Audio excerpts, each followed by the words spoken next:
Isang maulang hapon po sa atin lahat mga kabayan. So ayan po. So for today's vlog po mga kabayan ay mayroon po tayong isang pupuntahang destination na ating tutulungan. So pupunta po tayo sa San Andres, Quezon. So alis muna po ako dito sa Batangas at mag-i-spot po tayo doon kung marami ba doon na kababayan po natin karapat dapat tulungan. So ayun po at kasama ko po ang aking partner. Ayan. So medyo maulan po ngayon. So biyahe po kami ngayon. Oras po natin ay 3:30. Pupunta po kami dun sa San Andres, Quezon at yun dun po yung lugar kasi po halos po kasi ng mga tinutulungan po namin dito sa Batangas ay mga taga Quezon, mga taga San Andres, Quezon. So ngayon po ay mamamasyal po ako dun. Undras naman po. So titingnan po ako dun sa lugar kung talagang maraming pwedeng tulungan dun sa lugar po na yon. Ayan po. So kailangan po ay marami po tayong lugar na mapuntahan at matulungan po ating mga kababayan. Mali may mahanap po tayo doon ng mga magiging scholar po natin at mga karapat dapat po na matulungan po ating channel. Ayan po mga kababayan. So yun po, at abangan nyo po yung biyahe ko po papuntang San Andres, Quezon mga kababayan. Bye bye, abangan nyo po.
Ayan po, pahinga muna tayo ng saglit at sobrang pagod. So ang binahe po natin ay mahigit 10 oras. Galing pong Balayan, Batangas papunta po itong San Andres, Quezon. Pinakadulo po siya. So mag-check po tayo doon kung na ating mga tutulungan na San Andres, Quezon. So ngayon po gusto ko pong makita yung lugar ng San Andres, Quezon kung talagang marami doon na kababayan natin pwedeng tulungan doon. So mag-i-spot po ako doon ng lugar na maaari po natin tulungan mga kababayan. Dito tayo ngayon sa Mulanay, Quezon. Yan po, naabutan po ako ng baha. Yan po, bagyo. Yan po mga kababayan. So patuloy pa rin tayo sa mission natin kahit bagyo, umulan, bumagyo mga kababayan. So medyo malayo pa yung aming destinasyon, siguro mga 1 oras kalahati pa. Putan po kami ng bagyo. So at meron tayong tutulungan doon. So nagbiyahe po kami kahapon ng hapon. Inumaga po kami kakabiyahe kasi po ay sobrang lakas po ng bagyo at malakas yung hangin at saka ulan. So tutuloy pa rin po tayo mga kababayan. Let's go!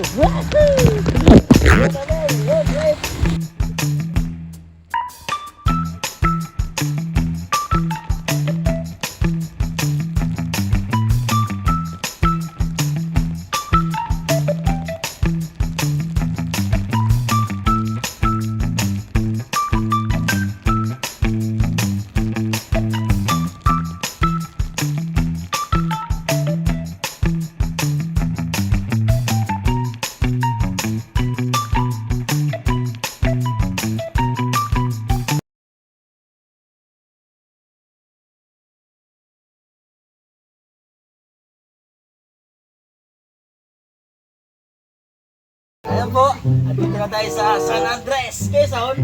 So siyempre ang pangunahing produkto ko nito ay nyog. So siyempre, kukuha tayo ng buko. Ayan, ito, may buko. Kalaki ang puno. Dito sa Andres. Nahulog. Ha? Nahulog. Nahulog, inis mo ako na tayo nagagsuot.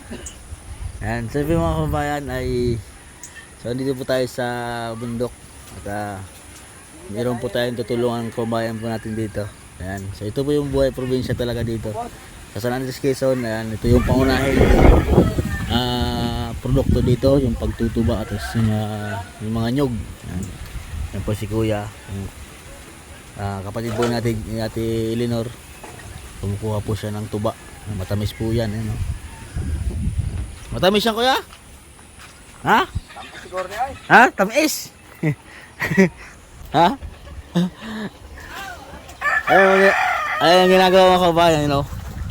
Kinakaritan yung yung dulo. Ano? May mga honeybee, matamis siguro yan, Kuya, kasi may mga honeybee na galipad ayo. Ha? Oo, rani sa asukar. Honeybee, no. Sa mga OFW po natin diyan na nakakaranas ng ganito yung tuba. Yan, sarap po yan inumin. O matamis, yan po yung ginagawang suka. Yan, pwede yung gawing alak. Tuba. Matamis yan, tinan mo, magdadapuan yung mga mga honeybee, ayan o. Yan, pag ganyan po kalaki yung nyog, pwede po yung tubaan. Oh, ayos. Magkano yung isang Kuya? Magkano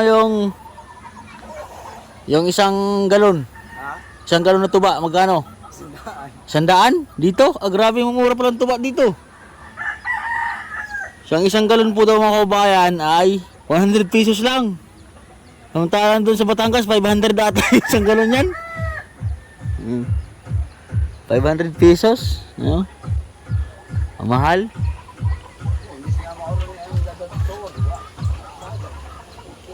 Ininom? Oh. Ayos. Oh. Ayun lang yun yung medyo lang. Mababa lang siya. Oh. So ayan po mga kabayan. So kakain na po kami. Yan po yung aming ulam ngayon. Ayan. Sarap. Oh. Sarap pa yung tao. Ayan ang mga kita na mukha ba? Gupakan naman tao sa kupalangga. Ayan, yun po ang aming ulam ngayon. Tinulang native na manok. Ayan. Ito, San Andres, Quezon. Dito po kami sa bundok.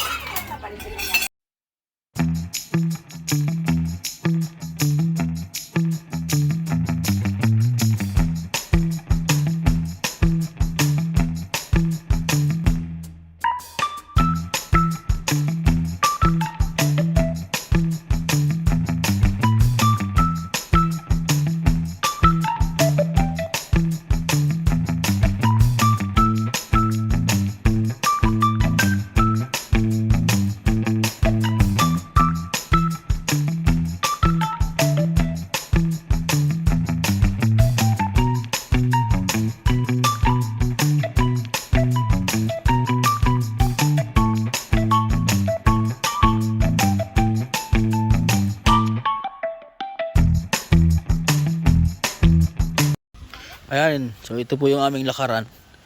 Mayroon po tayong titingnan po dito ang ating tutulungan po mga kabayan. Ayan, sa bundok ko. Ayan po ang aming daanan, maputik kasi tapos lang ng bagyo.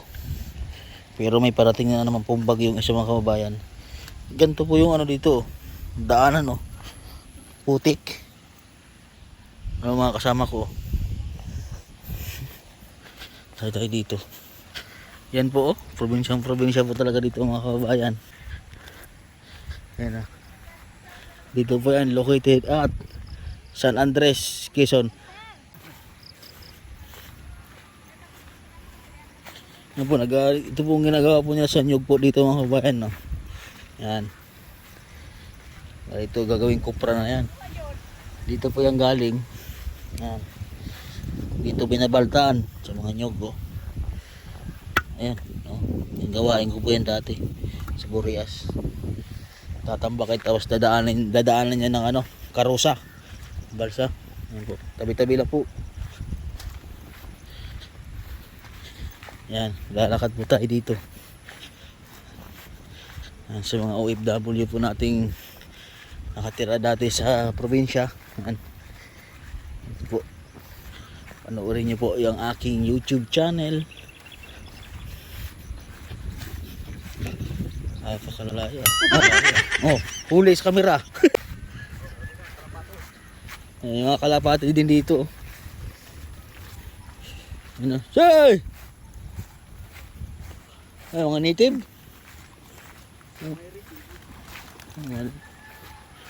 Ang kalapati.